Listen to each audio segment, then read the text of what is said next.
5, 4, 3, 2, 1. Welcome to the Common Man's Take on Sports with Kevin and Quentin.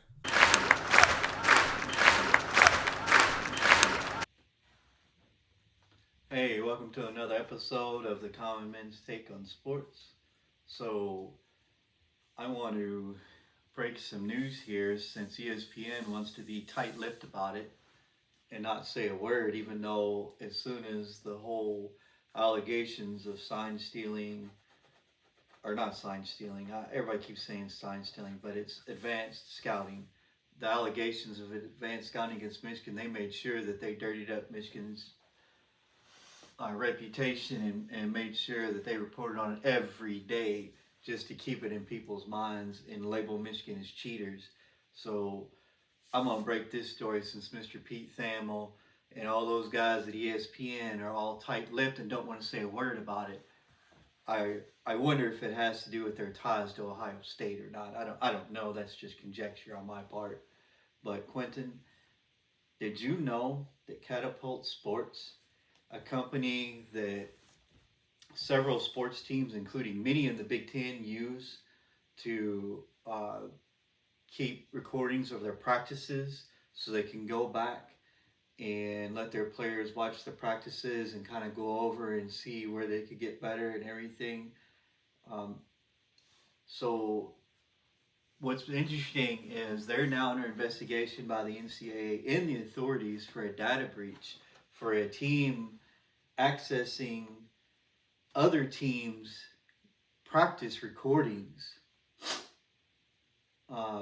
so they can see the plays that those teams are running in practice in preparation for them, which is absolutely 100% against NCAA and actually NFL rules if you want to go that far. And so do you know what's interesting about this? What? Two people from the Ohio State, two Ohio State staffers work at Catapult. Well, two former Ohio State staffers work at Catapult Sports. And since ESPN and all the other news outlets are being tight-lipped about this, Ohio State is the team who's being investigated for accessing other teams' practice video. Did you know that? No. Of course you didn't know that because nobody's talking about it, are they? That's right. Ohio State right now is under investigation. Nobody wants to say it. The closest we got was a story by Dan Wetzel from Yahoo Sports that said one other team is being, unnamed team is being investigated for accessing other teams' practice videos on the Catapult Sports cloud.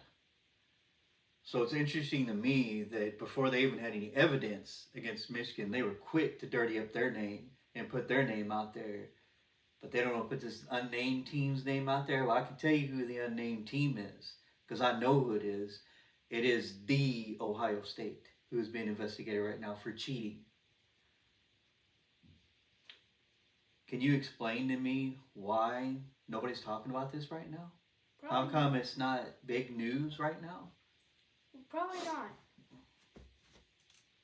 I mean, when all this was going on with Michigan, it was big news. Everybody had a say in it. Everybody had to report on it. But nobody's reporting on this. And you would only know about it if you started doing some research and digging into it. What do you think about that? I mean, this is showing that ESPN just doesn't like Michigan. I cannot disagree with you on that one. I mean, this is like the same thing. I want. Go ahead. It's like the same thing that they thought Michigan did when they never had any evidence. Not the same thing. Michigan's never been accused of going to anybody's practices. They've been accused of advanced scouting their games. Never ever going to anybody's practices. This is a step further. You're actually going to practices to see what teams are practicing to use against you. The advanced scouting, you got a 50-50 chance of if they actually use that sign in a game, you know what it is, you know what kind of play is coming, right? No, this is actually watching teams practice videos, seeing the actual plays along with the signs. Like you're actually watching what they're doing to prepare for you. This is above that and beyond that, what they accused Michigan of. Beyond that. I mean, well then you got then this should be a big story in ESPN then. I agree. That makes me wonder why Mr. Pete Thamel is so tight-lipped about this. Why he hasn't reported on it. I mean, he wants to be the first to report on it, but all of a sudden, nothing. You think it has to do with his ties to Mr. Crying Day in Ohio State? I don't know. Because you know he has ties to Ryan Day in Ohio State. Interesting to me, though, that Pete Thamel doesn't want to report on this. Even though he's reported on the whole Michigan thing from the first day. He's still reporting on it today. Like, he had some report today about it. And it's like, really? There's nothing left to report on in that story. Like, it's done. It's over with. NCAA has ended their investigation for the whole advanced scouting. Yeah, I mean, that was like, I don't know, months ago. And he's still reporting on it? So, anyway, I just thought I would break that news because you, like, you know, millions of other people out there who depend on ESPN and Fox Sports and CBS Sports to bring these truths to you aren't saying a word about it, are they? Interesting. Now, there is a report that the company said they did do an internal audit investigation and they see no signs of a data breach, but that doesn't mean it didn't happen. And so, to further this story, so it's the iPads that Catapult Sports gives them to record their stuff on and then upload it to the cloud. So Michigan got wind of this back in early November, and they stopped using it at the beginning of November. They weren't out. The reason why this even came up was Alabama was told during their preparation for the Rose Bowl to stop using those iPads because of that data breach, and so they did.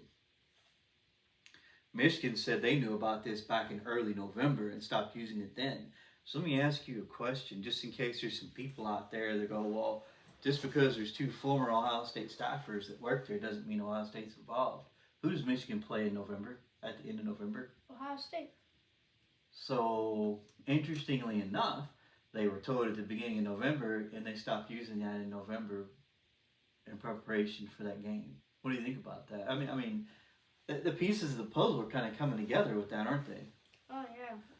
Mm-hmm. So, even though they won't name the team, I can name the team, and I can tell you right now, it is Ohio State who is involved in that investigation for illegally accessing other teams' practice videos that were uploaded to the cloud, including other Big Ten teams. You know what? I mean, I'm probably guessing they were probably looking at Penn State's and Michigan. Oh, yeah, absolutely. Those are probably the only two that they were looking at. I'm sure they were looking at more than that. My guess is, so Georgia uses the same company, Catapult. And did you notice how in the Michigan game last year, Ohio State got owned, but then when they played Georgia, they almost won that game? It makes you think about how they made such a big turnaround between the two games, doesn't it? Because if they saw all of Georgia's practice videos, they knew what Georgia was going to run against them. Interesting. Very, very interesting. Okay, so that would explain that big turnaround and difference between those two games, wouldn't it? Yeah, so that tells me that they might have been looking at Georgia's practice, Mm-hmm. and then when it came to the game, they would have been ready. They almost went to the national title. Yep. They lost on a missed field goal. Crazy, man. And what was the most crazy about that was the fact that Michigan demolished them in that game at the end of the year. And then all of a sudden, they just became this great high-flying elite team that can hang with Georgia. I don't think so. I think the writing's on the wall for what happened here. Okay, now, the NCAA should know that this is Ohio State right now. I mean, that's a great thing to put up because, you know, I've always wondered how Ohio State hung with Georgia. I agree. I mean, now, I guess I know now. They've been watching their practices. Especially after that stinker that they put up against Missouri yesterday. Oh yeah, 14-3. I know everybody's going to say, well, they lost Kyle McCord. Well, according to all you Ohio State fans, Kyle McCord sucks. So your next QB in line would be the answer, right? Yeah. I think yesterday proved that Kyle McCord was not the problem. The problem was, and will be your coach, Ryan Day. He is overrated. I thought he was overrated from the beginning. When he took over for Urban Meyer, I thought that the first couple of years he was winning with Urban Meyer's recruits. Now he's bringing in his own recruits, running his own system. Ohio State's not as good as they once were. But that's just one man's opinion, a common man's opinion. There may be no validity to anything I'm saying right now. That's just kind of what I've seen. There has been a big difference, but I'll be the first to admit, as a Michigan fan, I hated Urban Meyer, but only because when he was there, Ohio State was a juggernaut, and I knew it. And I knew that any coach who came in while Urban was there, it would be hard pressed to be able to beat him, because he is one of the. He's had his controversy at times. That's always there, but at the same time, he is a really good coach. He is and was a really good coach, and I knew that even Jim would struggle to beat him. Do I think that if Urban was still there, they would be winning these 3 in a row? I don't know. Urban Meyer is an elite coach, was an elite coach when he was at Ohio State, and he had built a juggernaut there. They were already elite when he got there. They became a juggernaut. They became like the Alabamas and Georgias and Clemsons at that time. Yeah, they were already elite, but they couldn't win a national title. That's what they couldn't do. They couldn't. Well, they won in 14, the very first playoff. Yeah, that's when Urban Meyer was there. Yep. I'm talking about before he went. Oh. Before he came there. Well, they won in 2002 with Jim Tressel. Did they? Yep. Or 2003. Sorry, not 2002. I think. I don't know. It was 2002 or 2003. I have to go back and look. Well, that was the early 2000s, so. Yeah. It's 11 years apart. Well, they went to another one where they lost to LSU. Or not LSU. Yes, it was LSU. They lost to LSU. So they went to a couple and they lost. But anyway, I just wanted to throw that out there that they're being investigated in conjunction with Catapult Sports and that data breach of practice film from other teams. And it's more than just the Big Ten. It affects several teams. Probably the SEC. That's my guess. Probably the SEC, because they're probably looking into Alabama's, LSU's, Georgia's, probably Missouri's, since they got beat by Missouri. I don't know if they looked at Missouri's, but maybe. So, probably though. But even if they did, it didn't help them any, did it? No, because, they didn't have that good of QBs in that depth. Because they lost Devin Brown to an injury, and then you got like a freshman out there who I don't think he ever played a game. Yeah. I know you wanted to talk to, just to move on here, I know you wanted to talk a little bit about transfer portal news. I will say that the transfer portal got hot right away. A lot of players committed. I believe it's still open until January the 2nd. So it'll continue to be a big deal for coaches. I will say that Mr. Deion Sanders at Colorado has dipped into that transfer portal and he's plugged quite a few holes. I know his recruiting class was not stellar. It was ranked really low. However, he has fixed some of that in the transfer portal. He got one of the best offensive linemen to actually flip and commit there. But he also got some good players out of the transfer portal too. So he's working on making Colorado a competitive team in the Big 12 next year when they go there. Yeah, I think the Big 12 will kind of be a little a little easy for Colorado since Texas and Oklahoma are leading. Mm-hmm. So that might be easy for them. But if Colorado went to the Big 12 this season and not next season, then Deion Sanders would probably would have had a worse season. Mm-hmm. But yeah, I've checked some transfers that Colorado got, and I mean, there's some pretty good transfers. I mean, on the recruiting, Yep. they got a 5-star offensive lineman. Yep. In recruiting, so that's a big upgrade for Colorado. You got a good wide receiver from Vanderbilt, just 4 stars in the transfer portal. But yeah, Deion Sanders in Colorado, kind of get some good transfers in, and some good recruits in from that transfer portal and recruiting. So yeah, Colorado might in the future. Colorado might be a pretty good team and start to have like good seasons, like 8-win seasons, 9-win seasons, Mm-hmm. maybe 10, maybe 11. But yeah, this is looking like in the future. So right now, for 2024, Colorado's ranked number 2 for transfer portal. So they've gotten several transfers in. Here you go. They got DJ Lundy, a linebacker from Florida State. Philip Houston. They got a 4-star Samuel Kola from Pitt. He loaded up. They got Aquin Barnes from Alabama. He's got some players from TCU, LSU. Like he dipped into defensive linemen from LSU, which their defense was horrendous this past year. So they are definitely they took some guys from everywhere. He definitely dipped into the transfer portal, and I think Colorado's going to look a lot different next year.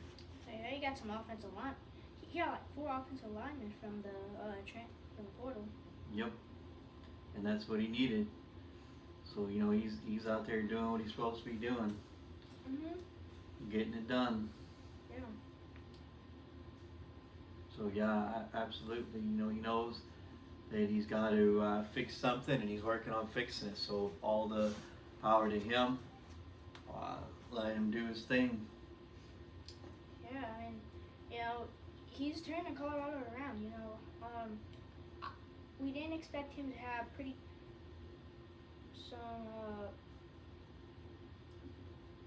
good season with Colorado at the start, but I think right now it's looking like there's going to be some great seasons in the future ahead. Yep. I see Damani Jackson from USC committed to Alabama out of the transfer portal.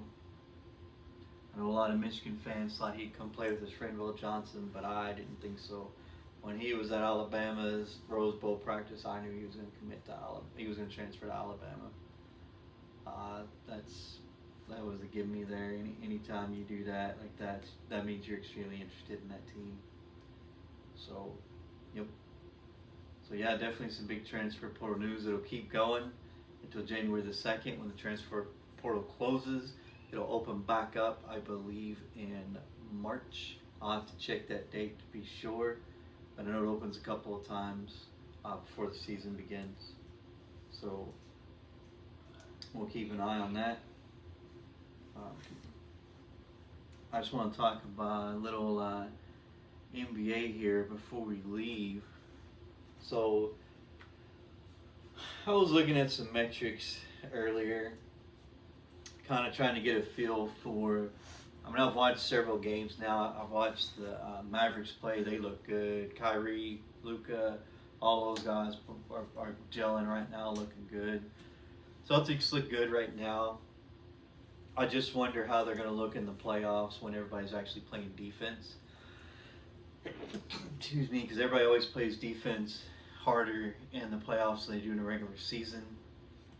So I'm interested in if they're going to be able to play the way they are now, because their defense is okay, but you can see some of the holes where they're missing those guys that were their defensive stalwarts that they let leave.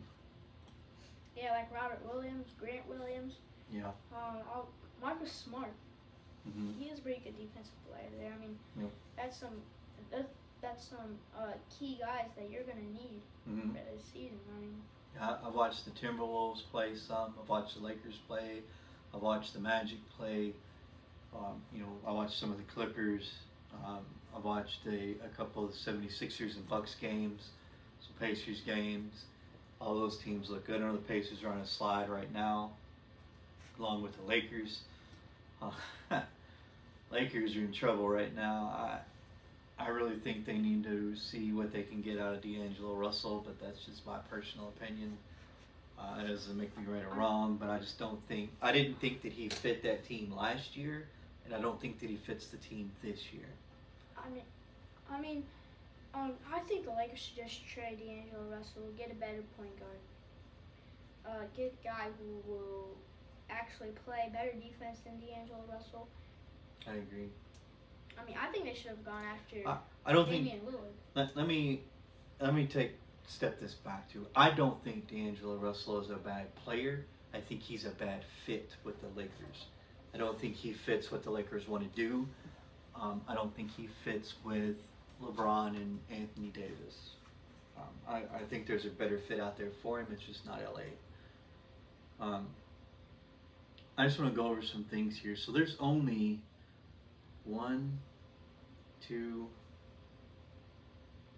3 teams that are in the top in offense and defense in the NBA. It's the 76ers, the Celtics,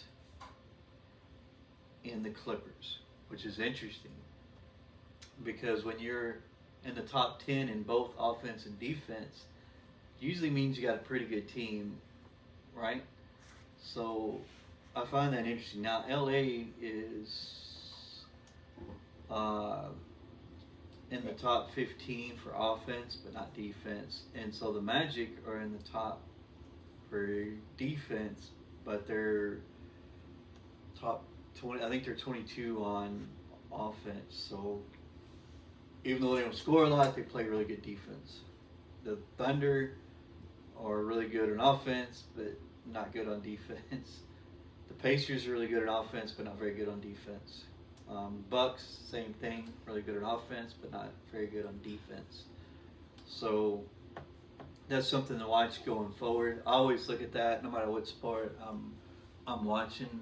Always look for teams who are in the top 10 in offense and defense, because those are usually teams that are championship caliber teams. Because that means they play both ends of the floor, and it usually means that, if they're, say on their offensive end, they're kind of going through a dry spell, they can get some stops to kind of help them, overcome that and maybe turn some defense into offense to end that dry spell, right?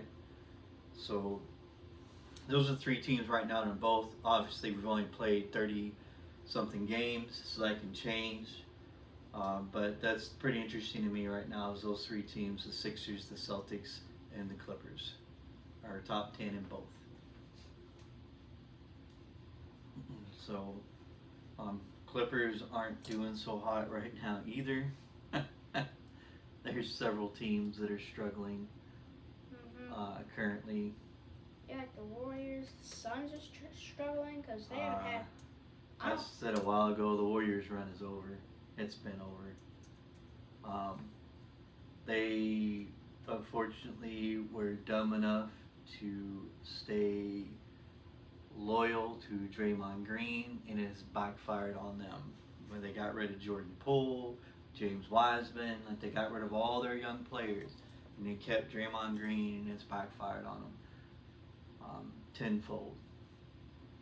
So the Warriors, my opinion, the Warriors' run is over. Their championship window has closed, I think, just because they let all their youth go. As we look at the standings, the Celtics are still atop the East, 25-6. Bucks are still second, 24-8. 76ers, 22-9. The Heat are 19-12. The Magic are fifth. They're falling slowly, but they're still maintaining 19-12. Cavs 18-14. Knicks 17-14. Pacers 16-14. And then the Nets at 15-17, and the Bulls at 14-19 round out the top 10. Now the Hawks are right in there at 12-19, but they're a few games behind the Bulls. Western Conference, you still got the Timberwolves, who went on a slight little losing spree there. They're now 23-7, so they sit behind the Celtics overall with the best record in NBA. But I'm telling you right now, I've watched some of the Timberwolves games. Those guys mesh well together. Daniels, Edwards, Towns, Gobert, like they all fit and all seem to work together. So I think they're going to be a problem in the playoffs. You got the Thunder at number 2, 21-9. Nuggets 23-11. I know they've had some injuries they've worked through this year, so that kind of explains a little bit of why they're in third place. As long as they're healthy for the playoffs, they'll be a force. They'll be in a tough out again. Clippers are 19-12 in fourth place, so they've kind of gone on a run and moved up the list. Kings are fifth at 18-12. Mavericks 6, 18-14. Pelicans 18-14. Lakers 17-15, just hanging on. Eighth spot. Suns are 16-15 and ninth, and the Rockets are 15-15 at 10th. I will say that right now the West does not have a team that's in the playoff conversation with a losing record. They all have winning records. The East has 2 teams right now with losing records that would be in the playoffs if the playoffs started today. So I will continue to watch some more of the NBA, get some more eyes on these teams, and kind of see what I can see. I will say that the Sixers are much better without James Harden. I think we talked about this a few podcasts ago. That was kind of addition by subtraction by letting him go. I think they've gotten better, and they've kind of gotten that turmoil outside of their team. Yeah, I mean, all that talk just about James Harden. I mean, he's not really the best on defense. So that's kind of a good thing that 76ers let him go. And plus, they have Tobias Harris, Tyrese Maxey that can fill in the void for that scoring. So I mean, even though they let James Harden go, they still got Tyrese Maxey and Tobias Harris to fill in that void. So yeah, I really don't think that hurt them much. I will say my second favorite team to root for, the Magic. I'm glad to see that they're doing well this year. I hope they keep it up and maintain it. Franz Wagner and Paolo Banchero have really looked good. They beat the Knicks last night. Franz had 32, Banchero had 29. So both had rebounds and assists and played good defense. Magic are playing really good defense right now. Go ahead. I think that Franz Wagner and Paolo Banchero, if they stay at the Magic, I think the Orlando Magic will make the playoffs and might make a run. I think so. Because both of them are really young and they're a great duo. At least they're fun to watch. I love watching. Both of them handle the ball really well. Both of them have really good, really high basketball IQ. Both of them pass the ball really well, and both of them shoot well. Franz is a little bit better shooter than Paolo, but you can tell Banchero has been working on his shot and getting better. But yeah, they're definitely a fun duo to watch. Both of them make great passes. Both of them work both ends of the floor. They're hard workers, and they're just fun to watch and exciting to watch. For sure. The Bucks with Damian Lillard have been kind of fun to watch. My Lakers are... they're in there, man. They're hanging on. We'll see. I really think they need to end the D'Angelo Russell experiment. Yeah. I like some of the other moves they made in the offseason, bolstering their defense. But I really think they need to I like the Prince. Taurean Prince was a good pickup for them. So far, Reddish has played well. Obviously, Vanderbilt coming back. Hachimura coming back. They have good players. I just think D'Angeloso doesn't fit.